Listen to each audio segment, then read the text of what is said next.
Counselling വേണോ, എവിടെ നിന്നാണ് അവർക്ക് തോന്നണ്ടേ, എനിക്ക് കുറച്ച് അവയർനെസ് വേണം എന്നുള്ളത് അവർക്ക് തോന്നണ്ടേ. എങ്ങനെയാണ് ഒരു പാർട്ട്ണറെ ഹേർട്ട് ചെയ്യാതെ വേദനിപ്പിക്കാതെ സെക്സ് ചെയ്യുന്നത്? അതേപോലെ എന്താ പറയാ, വൈകൃതം എന്നൊക്കെ നമ്മൾ പറയില്ലേ, ഭയങ്കര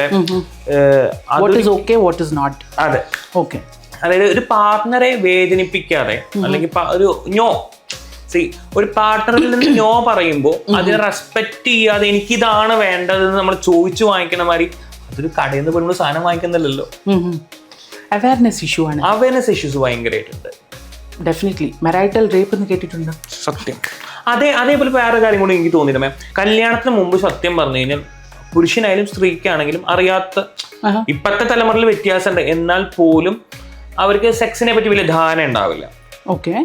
അപ്പുണ്ടാവുന്ന മേഡം പറഞ്ഞ മാതിരി പോസ്റ്റ് മാരിറ്റൽ റേപ്പ് എന്ന് പറഞ്ഞ മാതിരി no, post marital rape as an പുള്ളിക്കാരത്തേക്ക് ഇഷ്ടമില്ല, എനിക്കിത് പറ്റില്ല, നോ എന്ന് പറഞ്ഞാലും ഹസ്ബൻഡ് ആയതുകൊണ്ട് അത് ഇതെന്റെ റൈറ്റ് ആണ്, വൈ കാണ്ട് യു, എന്റെ വൈഫായിരിക്കും ചെയ്തൂടെ, ആ ടൈപ്പ് ഉണ്ട്. അപ്പം ആ കല്യാണത്തിന് ശേഷമാണെങ്കിലും ആരെങ്കിലും ഒരാൾ, ഏത് പാർട്ട്ണർ ആണെങ്കിലും മെയിൽ ഓർ ഫീമെയിൽ, നോ പറഞ്ഞാൽ ഇറ്റ് ഇസ് നോ.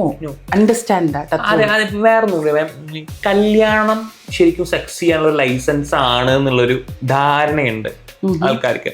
അപ്പൊ ഈ കല്യാണം ഡേറ്റ് കഴിഞ്ഞു, ഇനിയിപ്പോ കുറേ പ്ലാൻസ്ഡ് ആയിട്ട് ഇരിക്കുന്ന ആൾക്കാരറിയാം. കപ്പിൾസ് ചിലപ്പോൾ അവര് കല്യാണത്തിന് മുമ്പ് പരിചയമുള്ളവരായിരിക്കും, കുറെ നാൾ ഡേറ്റ് ചെയ്തായിരിക്കും. അപ്പോൾ ഈ സമയത്ത് ആഗ്രഹങ്ങൾ ഓപ്പൺ ആയിട്ട് പറഞ്ഞിട്ടുണ്ടാവില്ല.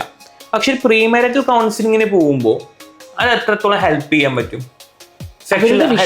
പ്രീമാരിറ്റൽ കൗൺസിലിംഗ് വേണോ, എവിടെ നിന്നാണ് അവർക്ക് തോന്നണ്ടേ, എനിക്ക് കുറച്ച് അവയർനെസ് വേണം എന്നുള്ളത് അവർക്ക് തോന്നണ്ടേ. ഇത് നമുക്ക് ചില റിലീജിയസ് കമ്മ്യൂണിറ്റീസിൽ അവർ കൊടുക്കും പ്രീമാരിറ്റൽ കൗൺസിലിംഗ് എന്ന് പറഞ്ഞിട്ട്. നമ്മുടെ അവിടെ അങ്ങനെ ഒരു പരിപാടി ഇല്ലല്ലോ. ഇത് ഉണ്ടെങ്കിലേ നിങ്ങൾക്ക് കല്യാണം കഴിക്കാവുന്ന ഒരു പരിപാടി ഇല്ല.